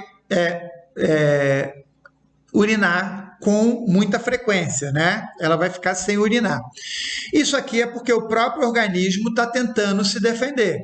né? Ele está falando assim, ó, e olha que pela sudorese ele já está perdendo água, mas a outra resposta que a sudorese provoca é mais benéfica ainda, mas aqui nesse caso não. Então o que ele vai fazer? Ele vai falar, não, ó, segura aí, não, preserva a água o máximo que você puder. E é por isso que, às vezes, uma sequela grave que você tem num quadro de choque também grave são sequelas no rim. Né? As pessoas têm problemas no rim por conta disso. Então o organismo fala assim, segura a água aí, não vão perder a água, e aí você tem um processo de anúria. Isso aqui também entra no conjunto de sintomas, porque a pessoa precisa estar consciente para você observar isso. E a gente está falando em anúria, e por quê? Porque o quadro lembra da progressão do choque? Que é pré-choque, choque reversível e morte? Então, nesse quadro que a gente teve, né, nessa progressão, essa progressão ela tem um tempo variável em função das individualidades biológicas do sujeito, mas em função também da severidade do quadro que levou ao choque. Então, às vezes você tem uns quadros que têm uma progressividade tão lenta que ele vai progredindo assim lentamente. Então, pode levar essa pessoa a ter um tempo muito grande desenvolvendo um quadro de choque, ok? A gente vai ver que esses sinais e sintomas também, eles podem salvar muitas vidas em vítimas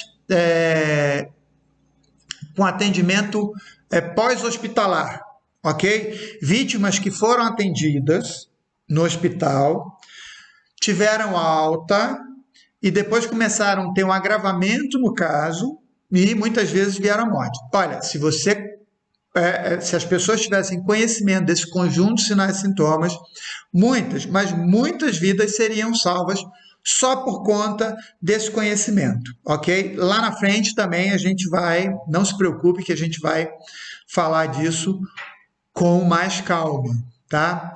Então nós temos a anúria, voltando, e em seguida nós temos esse outro que é astenia, nome bonito, né? Astenia e ergastenia. Que vem a ser esse nome aqui, né? Astenia. Astenia é aquela dor generalizada no corpo inteiro, nos músculos todos, que a pessoa sente. Então, só para vocês terem uma ideia do que seria isso, lembrem-se de quando vocês tiveram, a última vez que vocês tiveram uma gripe ou um resfriado. Vocês percebem que nessa situação o seu corpo fica dolorido? Você fala, cara, mas o meu corpo está dolorido? Então, isso chama-se astenia. É isso aqui. E ergastenia. Ergastenia nada mais é do que fraqueza. Também vocês podem ter isso relembrando aí a última vez que vocês tiveram uma gripe ou um resfriado. Que é assim, cara, eu tô com uma fraqueza, eu não consigo levantar o garfo para levar a comida até a boca. Isso aí nós chamamos de ergastenia. Olha, eu também vou abrir uma pausa aqui, ó, porque isso é muito importante. Provavelmente a gente já tenha conversado isso, eu só não sei se foi de forma síncrona ou assíncrona, mas mais uma vez, é sempre bom estar reforçando. Mas é importante aqui, ó, em relação a esses termos aqui que a gente está usando, que são termos técnicos. Olha só, em primeiro socorro você usa termos técnicos? Sim, tá? Tem dois motivos principais para você utilizar esses termos técnicos. Porque numa comunicação, principalmente quando envolve a questão de saúde, é fundamental que você tenha precisão, tá? Que o que você fala aqui seja entendido pelo seu interlocutor, tá? Então, a precisão. Mas os dois fatores que vai justificar a utilização desses termos, né? O primeiro fator, tá? O primeiro fator faz referência à comunicação que você vai fazer indireta com o socorro especializado. Quando eu falo socorro especializado, eu estou me referindo ou ao Corpo de Bombeiro ou SAMU. Esse é o socorro especializado. Quando eu estou fazendo esse contato, quando eu uso esses termos, eu estou, de forma indireta, dizendo para esse profissional que eu tenho algum conhecimento no que eu estou fazendo. Então, ele vai dar crédito àquilo que você está falando, inclusive vai solicitar mais informações ao perceber que você tem esse conhecimento. E, obviamente, que isso vai ser muito positivo para a vítima, né? Quanto mais conhecimento eles tiverem no translado, melhor. Então, essa é o primeiro fator da utilização de termos técnicos, ok? O segundo fator está ligado à vítima, principalmente se essa vítima estiver consciente, ok? E o que isso vai significar? É que a gente vai usar termos técnicos, tem uma aula que a gente vai ver dos princípios legais de primeiros socorros, a gente vai tratar. Mas toda vez que você for atender, vocês sabiam que vocês precisam pedir o consentimento da pessoa? Você se identifica, você pode se identificar como socorrista. Ao terminar essa disciplina, você pode se considerar um socorrista. Você se identifica enquanto socorrista e pergunta se você pode ajudar e auxiliar. Tá? Tem que se fazer isso. Se você tiver a permissão e começar a trabalhar, você vai estabelecer um contato, e é importante esse contato, porque você tem que ter uma relação psicológica com a vítima.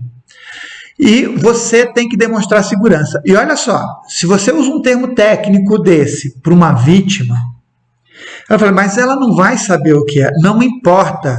A mensagem subliminar que eu quero passar para essa vítima é, rapaz, esse cara está falando de negócio que eu não entendo, não sei o que é, mas ele deve entender. E isso leva essa pessoa a se acalmar, se estabilizar. E olha, o socorrista que consegue levar uma vítima a se acalmar, ele aumenta muito a chance de sobrevida e de não instalação de sequelas nessa vítima, só pelo fato de você tranquilizar uma vítima. Então, isso entra como um aspecto importante, tá? Então, eu sempre recomendo que a gente tenha essas informações técnicas que a gente utiliza, e a gente vai estar usando, e ela vai entrar no nosso calendário. Eu ia falar calendário, mas não é calendário. Dicionário. Me fugiu a palavra.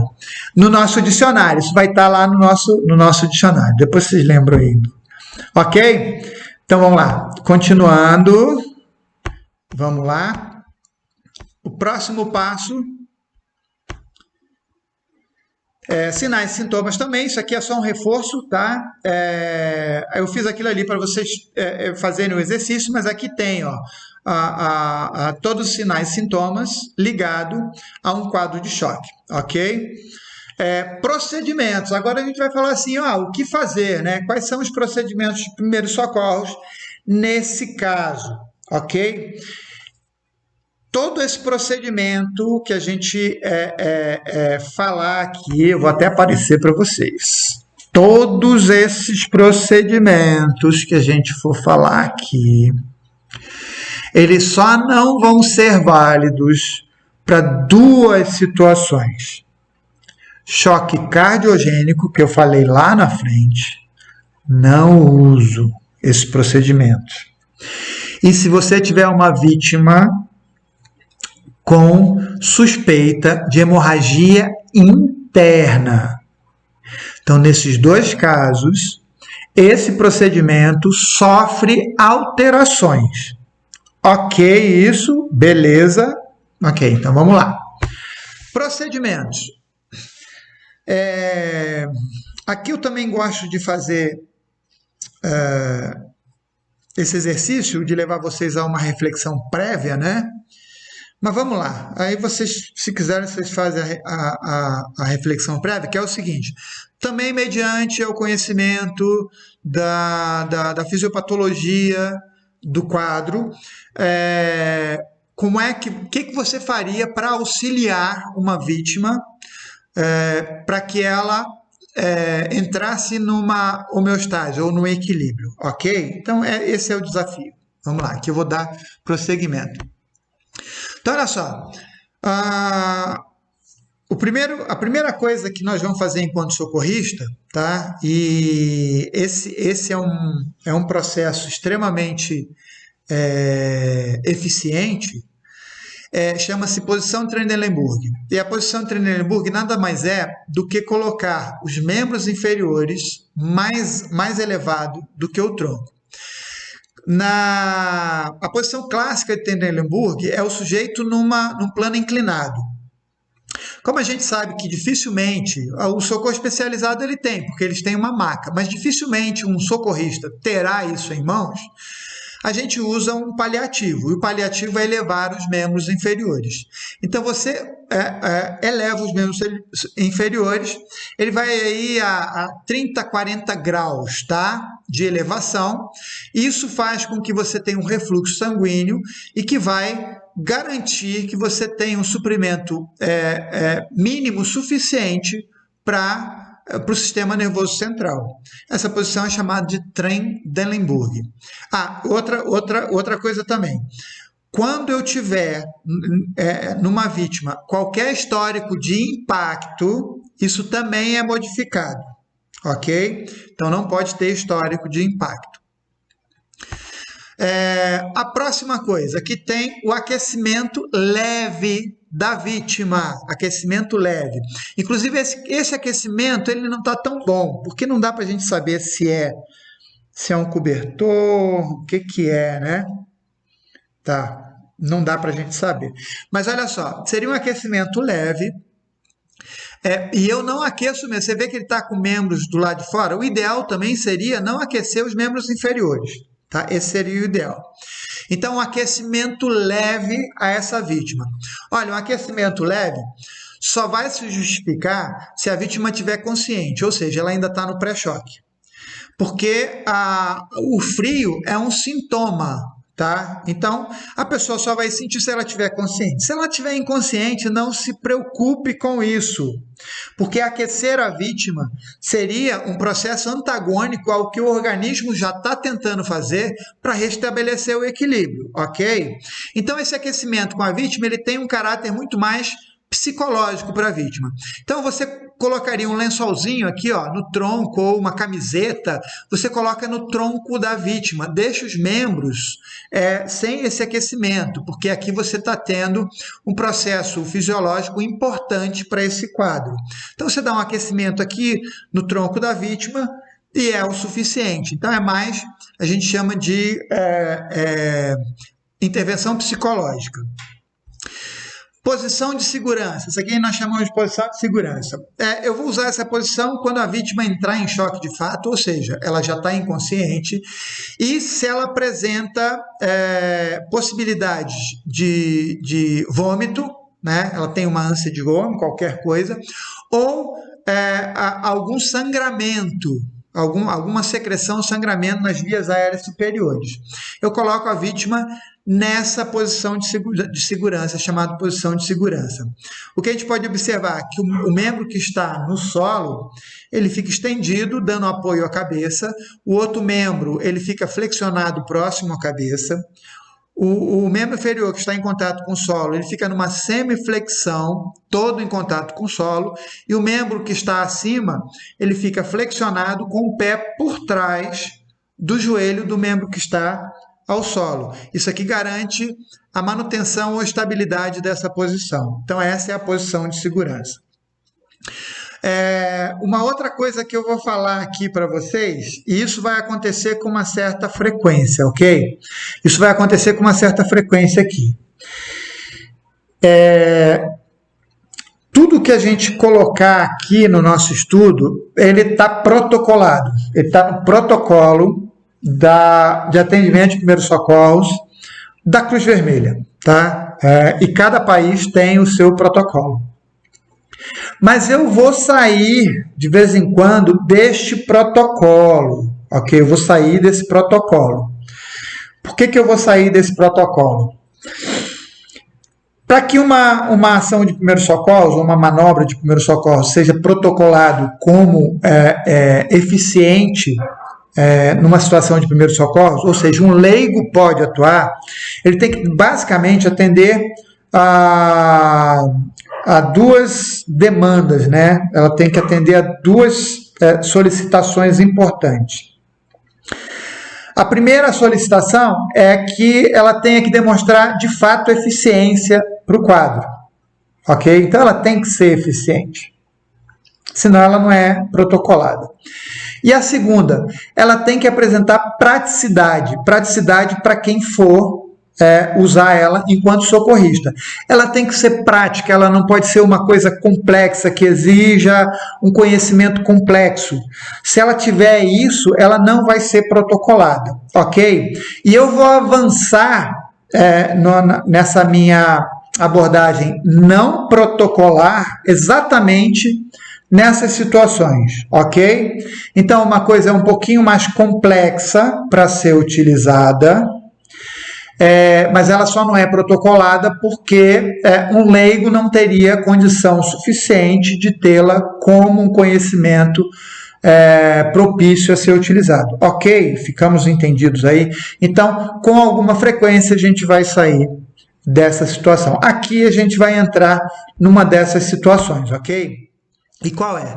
Olha, perceberam quando a gente falou no aquecimento, eu falei, olha, esse aquecimento tem que ser leve, porque no fundo, ele vai contra um processo que o próprio organismo já está desenvolvendo para restabelecer a homeostasia, né? Na verdade, ele vai atender uma característica psicológica. Se a vítima estiver consciente, se queixando de frio, você psicologicamente dá esse atendimento a ela. Porque, de fato, o que você gostaria? Você gostaria de que a temperatura dele ficasse realmente mais fria, né? Porque se você tiver os menos, se você tiver uma vasoconstrição periférica grande, isso significa que você vai levar um afluxo sanguíneo para essa região aqui, ó.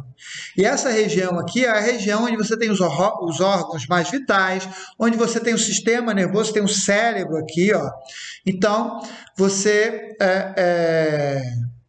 teria um processo que facilitaria isso.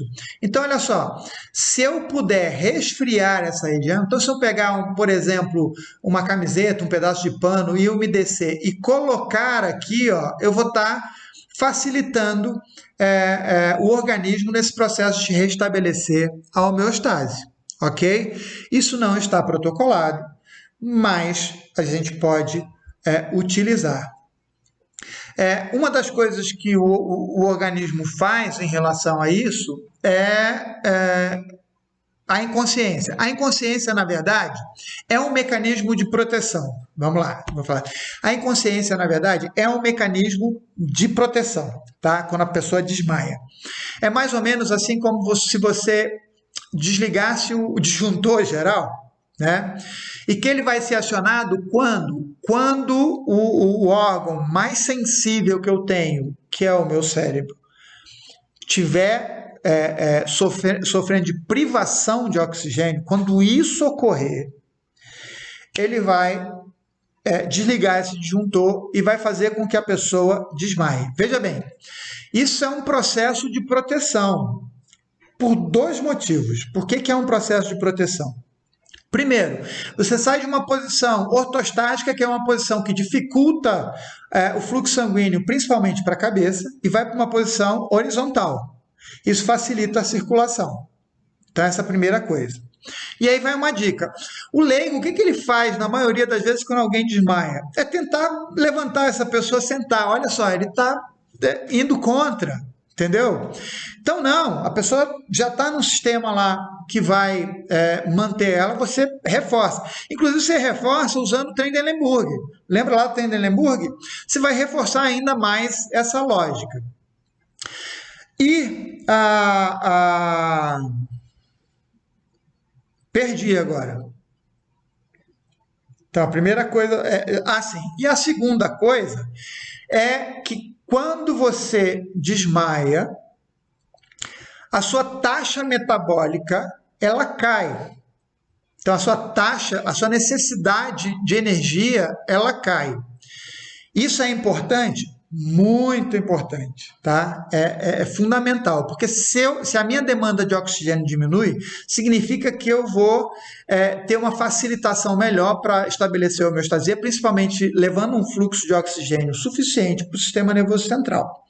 Então, essas duas coisas acontecem quando você desliga o disjuntor, né? E eu diria que todos vocês, e aí, se alguém, quando eu faço essa pergunta, um número muito pequeno de pessoas dizem que desmaiou, sofreu um desmaio, né? Mas eu diria que um processo de pré-choque, todos, eu me atrevo a dizer que todos já devem ter presenciado. E eu vou descrever uma situação e aí vocês vão comprovar se é ou não, se sim ou não. E a situação é a seguinte, vamos supor que você está dormindo, aquele soninho gostoso, restaurador, e você tinha um compromisso muito importante e o relógio não despertou, e aí você acorda daquele soninho bom, e aí a sua cabeça começa a restabelecer, você, caraca, eu tenho um compromisso que eu não posso. E aí você levanta da cama. Ao levantar da cama, alguns fenômenos ocorrem. Vamos ver se vocês já passaram por isso. A primeira coisa é que você começa a ver umas bolinhas brancas, né? A sua vista escurece, você começa a ter uma fraqueza. Normalmente você já põe a mão na cama e volta a sentar na cama, né? Eu me atrevo a dizer que todos já devem ter sentido esses sintomas, né? Isso aí. E isso nada mais é do que um pré-choque. O que você teve aí foi um pré-choque, né? Porque o que acontece aí? O que aconteceu? Quem já fez aquela experiência de fisiologia, de aferir a pressão arterial de uma pessoa deitada, sentada, em pé, sabe o que é isso.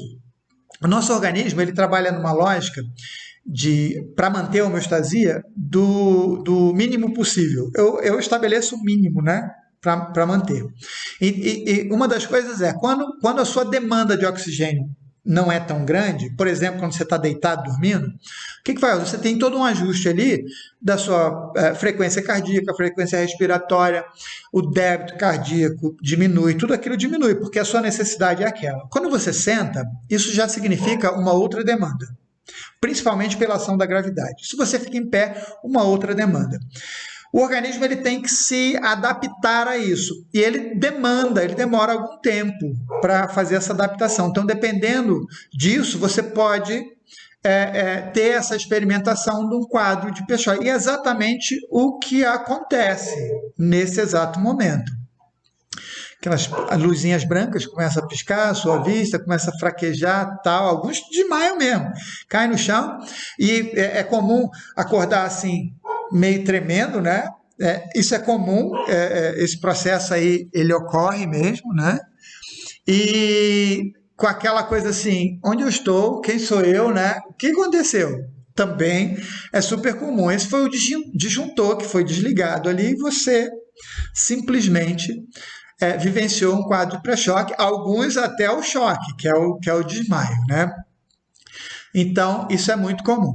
Outra coisa também, aquele primeiro vídeo que a gente observou, né, no início da nossa aula, ele trouxe alguns casos relacionados ao esporte. E um deles foi no jiu-jitsu, o cara demonstrando lá um estrangulamento, tal, e o companheiro desmaia. Ali também é um quadro de choque, né? Que é um desmaio que você fala, olha, se eu prender as minhas carótidas aqui, o meu cérebro vai disparar esse mecanismo, desligando o disjuntor e a pessoa vai desmaiar. Isso não é problema nenhum, tá? Isso não leva a sequela nenhuma. Você vê que o professor, ao perceber, ele já saiu dali, já levantou. É comum aos praticantes de artes marciais que tenham essa característica alguma vez apagar. E vou dizer mais, não é uma experiência ruim, tá? Esse apagamento, ele é interessante, ele é uma coisa que não é desagradável. Fica ali aqui, né, onde eu estou, é como se o tempo, você pulasse no tempo. Bom, basicamente é isso. Isso é para descontrair só, porque teleaula é chato pra caramba, né? Mas vamos lá. Estamos quase finalizando, quase. Vamos lá, já estamos aqui com o tempo a 1h18, tá tranquilo. Então vamos lá. Aqui vai ser bem rápido mesmo, porque o que a gente vai fazer aqui, ó, algumas curiosidades e a gente vai finalizar. Tem alguns vídeos no final, mas como a gente já viu ali, a gente pode estar quase finalizando. Aqui é uma curiosidade que é o chamado calça militar anti-choque, né? E ela é usada em duas situações. Normalmente ela fica em situação de combate com a equipe médica e ela serve exatamente para essa questão do choque, principalmente choque hemorrágico, a pessoa que foi ferida, né? E ela simplesmente é um macacão que ela vai inflar, principalmente nos membros. E ela vai ter o papel da vasoconstrição. Lembra da vasoconstrição que a gente tem? Então, ao inflar, ela vai comprimir o membro inferior, fazendo com que o afluxo sanguíneo se concentre na região central. Mas ela também tem uma utilização na aviação. A aviação de caça, ele tem isso aqui como algo fundamental. Eu vou passar o vídeo aqui, mas eu vou só no momento em que ele fala dessa ação, depois eu interrompo o vídeo, ok? Então vou passar o vídeo aqui da explicação.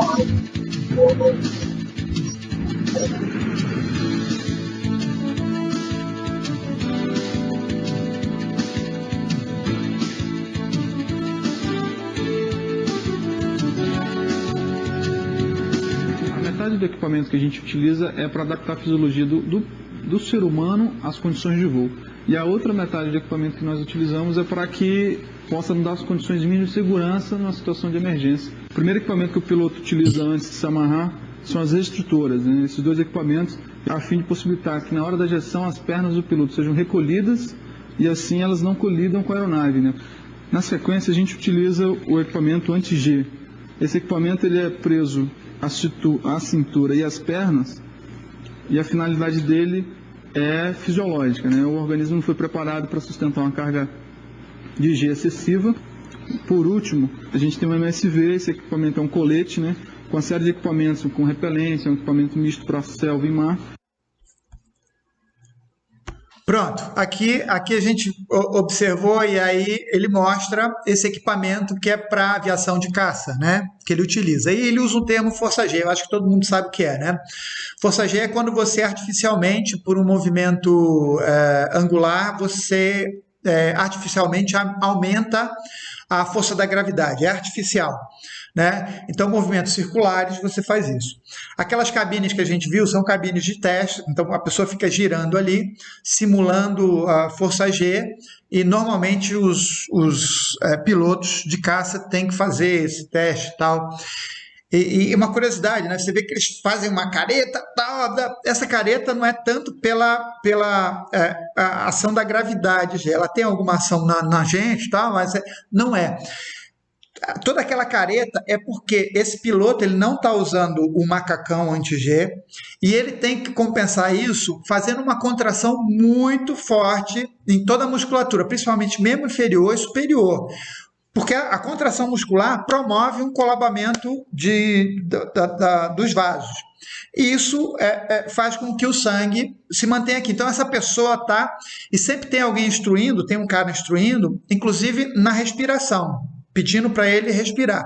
Porque ele tem que fazer uma apneia. Tá? Então, ele faz uma apneia, faz aquela contração, e ele tem que fazer isso. E é extremamente exaustivo. As pessoas, quando saem desses testes, são testes de alguns minutos, mas elas saem exaustas. Por quê? Porque elas têm que fazer esse esforço muito grande. Mas vamos lá, voltando aqui ao caso da aviação. Porque a aviação de caça, ela tem as manobras, provocam força G. Né? Quer seja uma curva, um looping, né? Ela promove força G, que significa que o piloto sentado lá na cadeirinha dele, ele vai ter um acréscimo artificial de força G que vai fazer com que o sangue tenda a descer para a parte inferior. E isso vai desenvolver um quadro de choque. E quadro de choque pode desencadear aquele disjuntor. Lembra? Puf! Imagina o cara num caça fazendo uma manobra ou numa situação de guerra mesmo, de repente ele faz uma manobra e desmaia. Quer dizer, não tem. E aí esse equipamento auxilia ele no processo, né? Então, basicamente, é isso.